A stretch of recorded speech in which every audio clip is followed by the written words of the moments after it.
Bien, y como decíamos, vamos a leer, ¿no es cierto?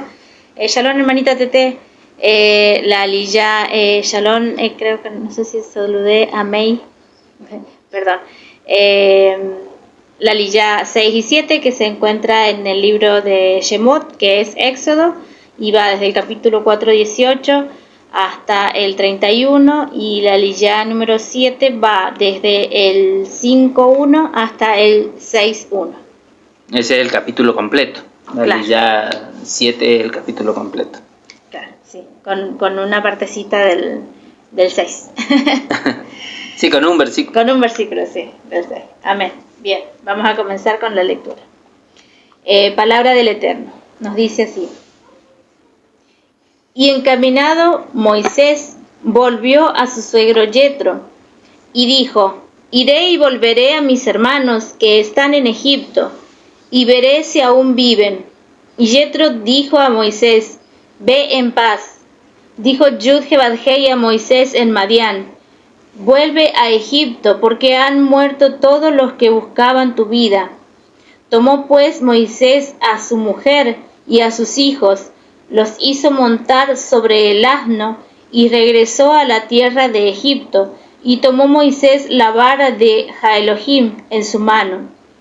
Pues Yud-Heh-Vad-Hei había dicho a Moisés: Cuando vuelvas a Egipto, considera todos los prodigios que he puesto en tu mano, y los harás en presencia de Faraón, aunque yo mismo endureceré su corazón y no dejará ir al pueblo. Y dirás a Faraón: Así ha dicho Yud-Heh-Vad-Hei: Israel es mi hijo, mi primogénito. Y te digo: deja ir a mi hijo para que me sirva, pero tú rehusas dejarlo ir. He aquí yo voy a matar a tu hijo, tu primogénito. Y ocurrió por el camino en una posada que el ángel de Yud-Heh-Vad-Hei le salió al encuentro y procuró hacerlo morir. Pero Séfora, tomando un pedernal afilado, cortó el prepucio de su hijo y tirándolo a los pies de él dijo: Me eres esposo de sangre. Entonces se apartó de él, mientras ella decía: Esposo de sangre eres por la circuncisión. Y Yud-Heh-Vad-Hei había dicho a Aarón: Ve al desierto, al encuentro de Moisés. Y él fue y lo encontró en el monte de Elohim y lo besó.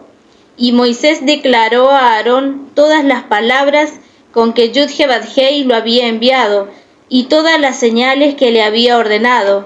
Y Moisés fue encaminado con Aarón, y reunieron a los ancianos de los hijos de Israel, y habló a Aarón todas las palabras que Yud-Heh-Vad-Hei había hablado a Moisés, e hizo las señales ante los ojos del pueblo, y creyó el pueblo, y fue alegrado, porque Yud-Heh-Vad-Hei había visitado a los hijos de Israel, y visto su aflicción. Y el pueblo hizo reverencia, y se postró. Después Moisés y Aarón llegaron ante Faraón y le dijeron: Así dice Yud-Heh-Vad-Hei, Elohim de Israel: Deja ir a mi pueblo, para que me haga celebración en el desierto. Pero Faraón respondió: ¿Quién es este cuya voz deba yo obedecer para dejar ir a los hijos de Israel? No conozco a Yud-Heh-Vad-Hei, y tampoco suelto a Israel. Y ellos dijeron: El Elohim de los hebreos nos ha convocado. Iremos pues en una jornada de 3 días al desierto para ofrecer sacrificios a Yud-Heh-Vad-Hei, Elohim, nuestro Elohim. No sea que nos ataque con pestilencia o espada. El rey de Egipto les dijo: Moisés y Aarón, ¿por qué distraíais al pueblo de sus faenas? Volved a vuestras tareas. Dijo también Faraón: Mirad el pueblo, ahora es numeroso, y vosotros los estáis haciendo cesar de sus tareas. Y ordenó Faraón a los superiores del pueblo y a los caporales, diciendo: No se diga no se seguirá dando paja al pueblo para fabricar como en días atrás, que ellos vayan y recojan la paja por sí mismos, y les exigiréis la misma cantidad de adobes que hacían en días atrás, y no lo rebajaréis, porque son perezosos, y por eso claman diciendo: vayamos y sacrifiquemos para nuestro Elohim. Amén.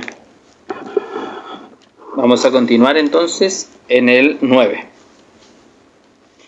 Agrávese la servidumbre sobre ellos para que se ocupen en ella y no atiendan a palabras mentirosas. Y saliendo los cuadrilleros del pueblo y sus capataces hablaron al pueblo diciendo: así ha dicho Faraón: yo no os doy paja. Id vosotros y recoged la paja donde la halléis, pero nada se disminuirá de vuestras tareas. Entonces el pueblo se esparció por toda la tierra de Egipto para recoger rastrojos en el lugar de paja.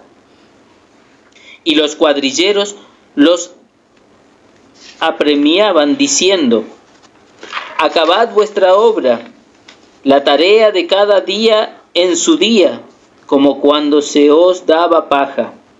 Y azotaban a los capataces de los hijos de Israel, que los cuadrilleros de Faraón habían puesto sobre ellos, diciendo: ¿por qué no habéis cumplido vuestra tarea de ladrillos ni ayer ni hoy, como antes? Y los capataces de los hijos de Israel vinieron a Faraón y se quejaron a él, diciendo: ¿por qué lo haces así con tus siervos? No se da paja a tus siervos, y con todo nos dicen: haced el ladrillo. Y he aquí tus siervos son azotados, y el pueblo tuyo es el culpable. Y él respondió: estáis ociosos, sí ociosos, y por eso decís: vamos y ofrezcamos sacrificios a Yud-Het-Bat-Hei. Id pues ahora a trabajar.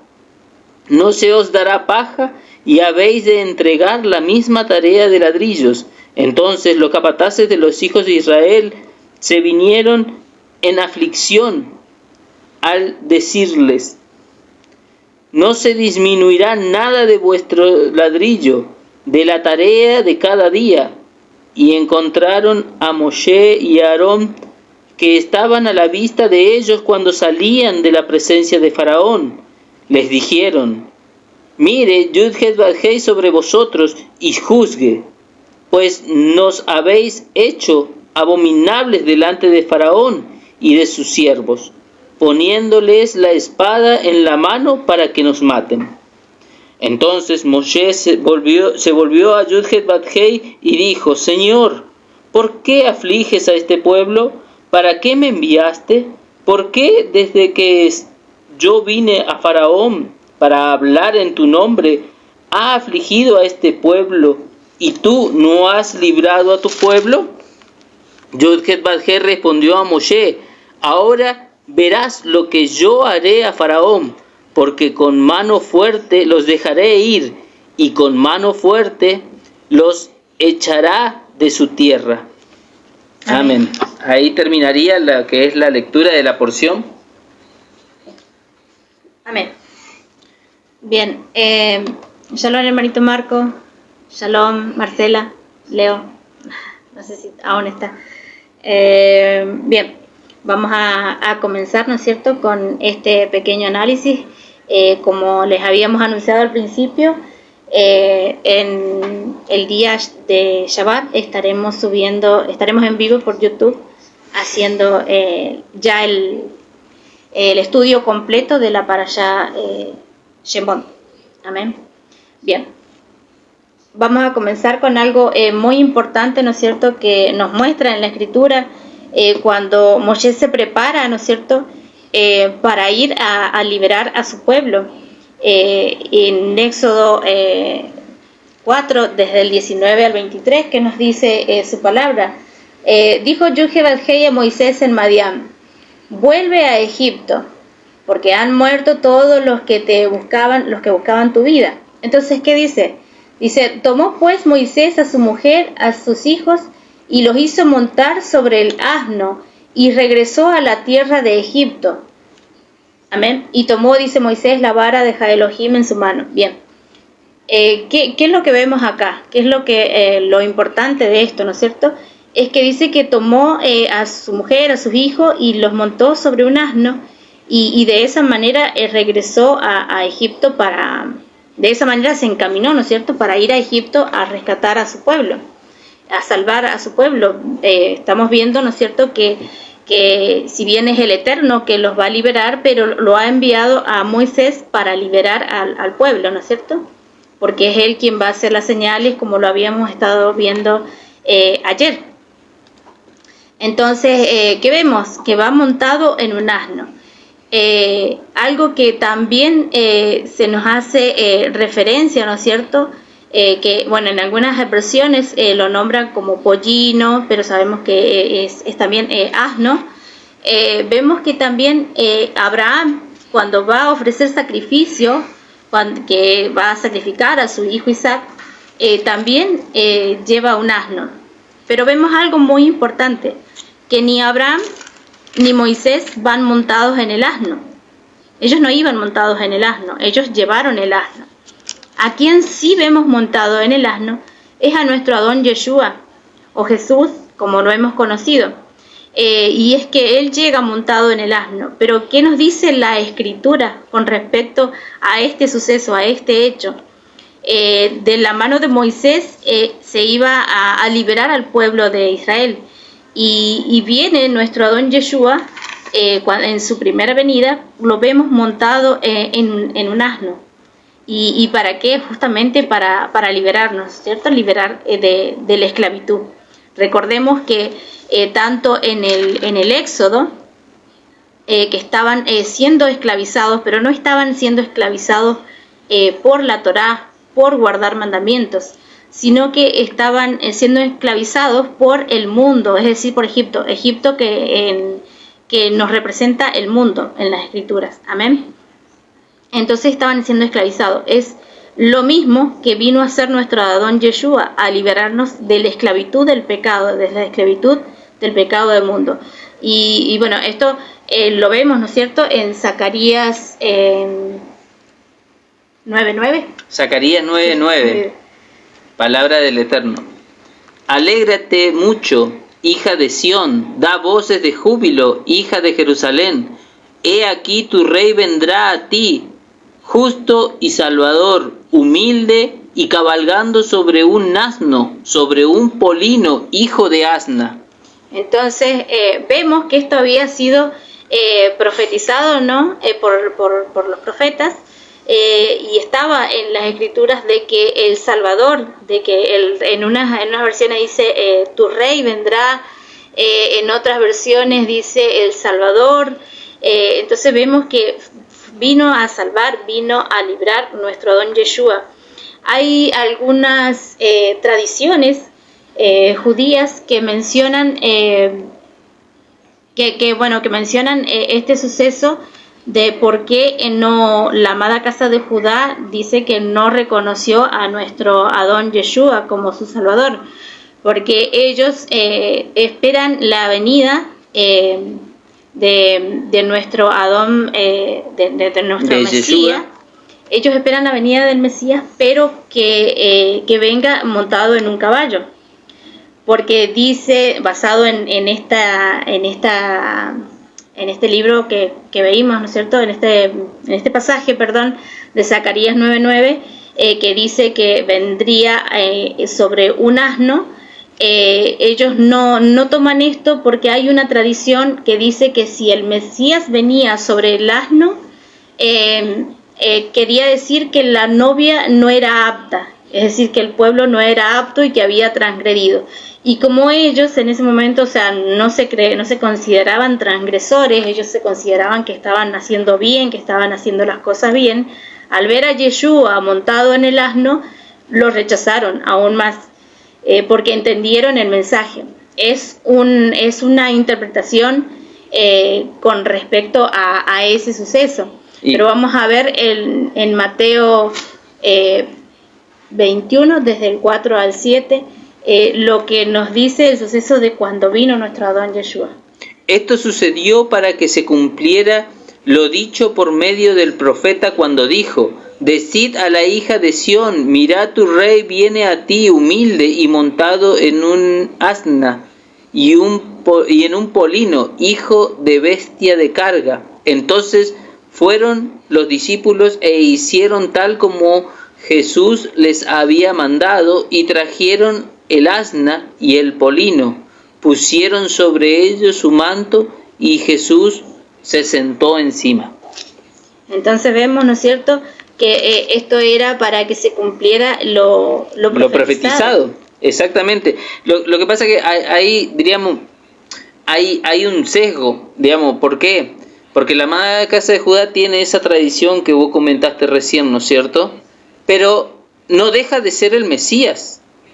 Digamos, ellos sabían que el Mesías vendría, pero ellos esperan la segunda venida, cuando Él venga en el caballo, cuando Él venga en toda su gloria. No se están dando cuenta que la profecía se estaba cumpliendo en Yeshua. No lo toman en cuenta. No lo tomaron en cuenta por ese hecho, o sea, porque ellos se consideraban que ellos estaban en lo correcto, a pesar de que Yeshua ya les había mostrado, ¿no es cierto?, todos los errores, todos los... Pero más allá de que no estuvieran aptos, era el Mesías igualmente que venía. Sí. Y ellos lo niegan. Es un poco, diríamos, no coincide mucho en la razón, en el uso de la razón, en el entendimiento. Pero obviamente, diríamos, la amada casa de Judá tiene ese sesgo en cuanto a Yeshua. Así que bueno. Hay otras interpretaciones que, bueno, no lo iba a mencionar, pero lo voy a mencionar porque me parece también importante con respecto a que el Mesías viniera sobre un asno. También significaba que el asno representaba al mundo, y bueno, el Mesías, el Salvador, si estaba sobre el asno, si entraba cabalgando, o sea, montado, en el asno, quería decir que había dominado, porque montar significa eso, dominar, ¿no es cierto?, al mundo. Quería decir que había vencido al mundo. Y también descartan este hecho por tener este significado también. Yo busqué, estuve profundizando un poquito más con respecto a la palabra asno, y viene de una raíz hebrea, no me acuerdo ahora, pero bueno, lo voy a poner en el estudio para que lo puedan ver, en el estudio completo que lo vamos a transmitir por YouTube. Pero asno significa calafatear, significa cubrir con brea, algo que nos hace referencia al arca también. Recordemos que el arca sirvió para salvación, y también los cubrió, o sea, cubrir con brea también representa la sangre de nuestro Adón Yeshua, ¿no es cierto?, que Él nos cubrió, ¿no es cierto?, con su sangre. Entonces, todas estas cosas tienen mucha similitud. También asno significa rojizo. Rojizo sabemos que significa tierra, barro. Sabemos que el hombre fue creado del barro, así que también puede significar este hecho que les había contado, de que signifique que viene del mundo. O sea, porque recordemos que el hombre fue creado de la tierra, o sea, del mundo. Es por eso que está representando también el asno al mundo. Entonces, que el Mesías viniera montado sobre un asno, para ellos representaba también esto, que había dominado y que había vencido al mundo. Y también por este hecho también lo rechazaron. Bien, volviendo nuevamente al estudio, ¿no es cierto?, que bueno, es esto lo que también nos representaba Moisés yendo a liberar a su pueblo con el asno. Ahora volvemos, ¿no es cierto?, al estudio, y vemos que antes de que se le apareciera el ángel, porque vemos que se le aparece el ángel en Éxodo 4, ya les digo, Éxodo 4:24, cuando se le aparece el ángel de Yud-Heh-Vav-Heh que le salió al encuentro para matarlo, ¿no es cierto? Pero vemos que antes le pronuncia a Moisés, le pronuncia lo de la primogenitura. Le dice, es mi hijo, o sea, lo que le estaba pronunciando de cuando iba a ir a liberar a su pueblo, lo que le iba a pronunciar al faraón, de que era su primogénito, de que Israel era su primogénito, y que si el faraón no dejaba ir al pueblo, el Eterno iba a matar a su primogénito. Luego de eso viene seguido muy de la manito este suceso, ¿no es cierto?, cuando el ángel se le aparece para matar a Moisés, porque no le iba a permitir que Moisés llegara a liberar a su pueblo cuando el primogénito de Moisés no había sido circuncidado. Porque ¿qué es la circuncisión en la carne? En el hombre. Es una circuncisión, la circuncisión es una señal entre el Eterno y su pueblo. Es una señal de que somos pueblo de Él, somos parte de Él. Entonces, ¿cómo iba a ir a liberar al pueblo si su primogénito no tenía esa señal en la carne? ¿Cómo iba a ir Moisés a mostrar los prodigios, a mostrar las señales, si su primogénito no tenía la señal?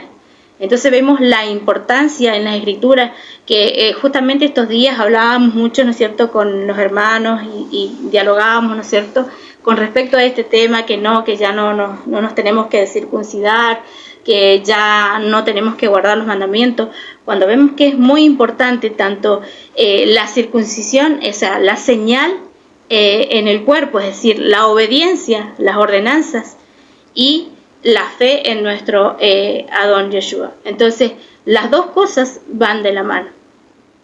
Amén. Porque se está liberando al pueblo de la mano de un mensajero, de un enviado, y no iba a tener la señal, la marca. Recordemos que también el Eterno había anunciado que iba a matar a los primogénitos.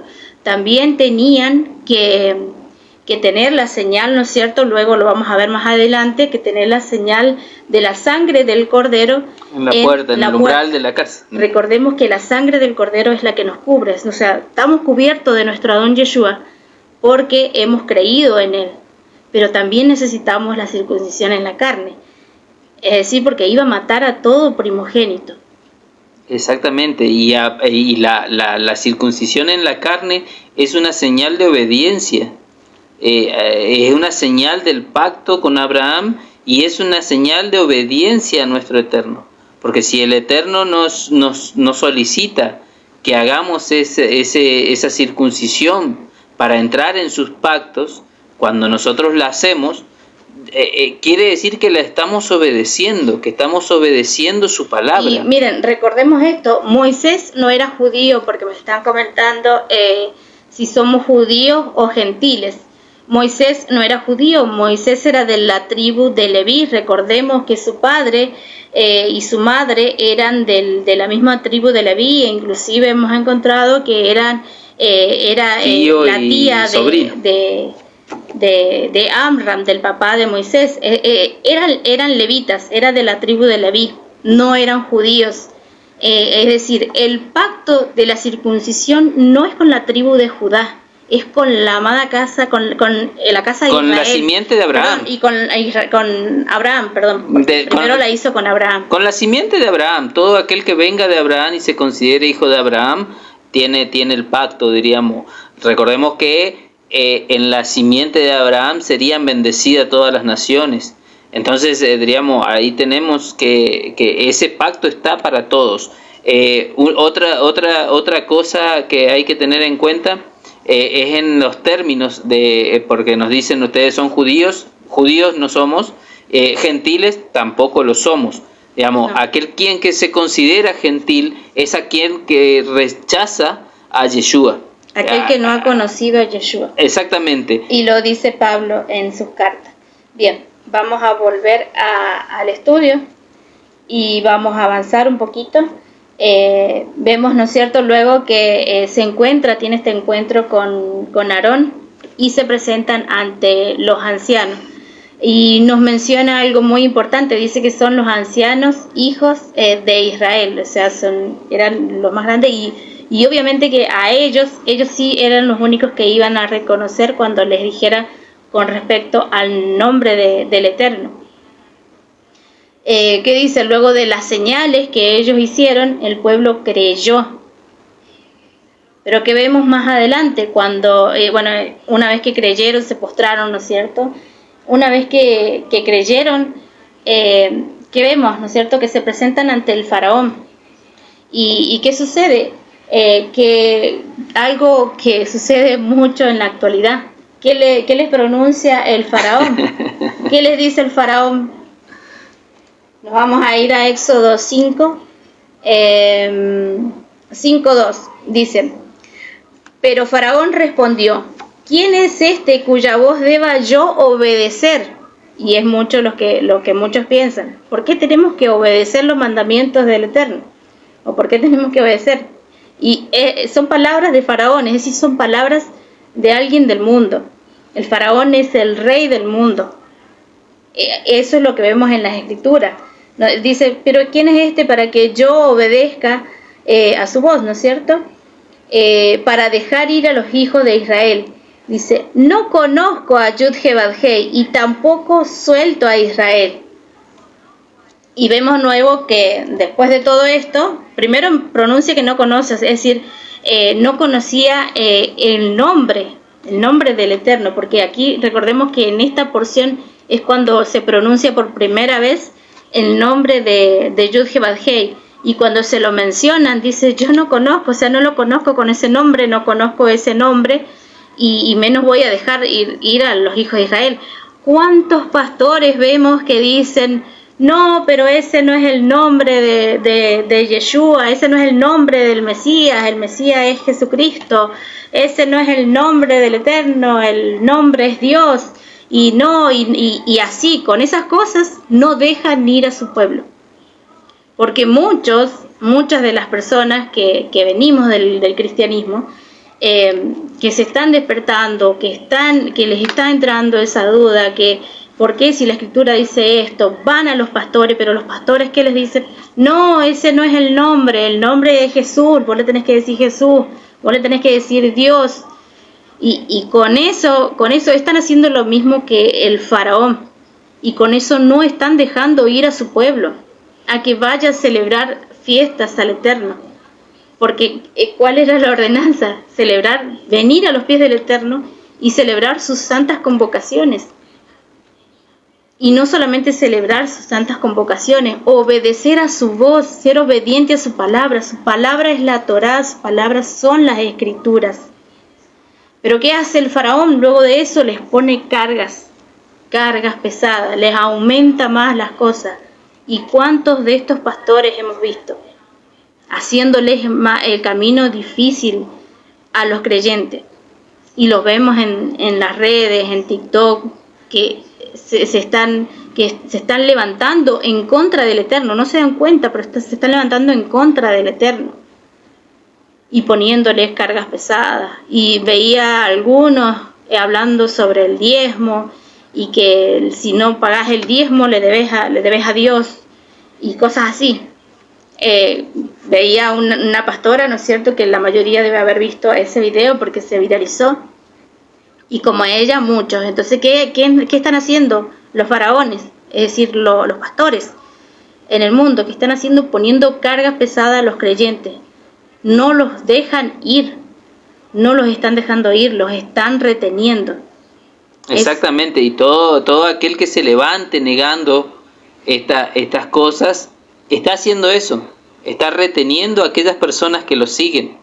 Nosotros cuando venimos y le decimos que vamos a leer las Escrituras, que vamos a escudriñar, nosotros no le estamos imponiendo a ustedes que vayan, escudriñen. Inclusive muchos nos preguntan y sacamos dudas, y algunas también nos entran a nosotros porque nos ponemos a escudriñar juntos.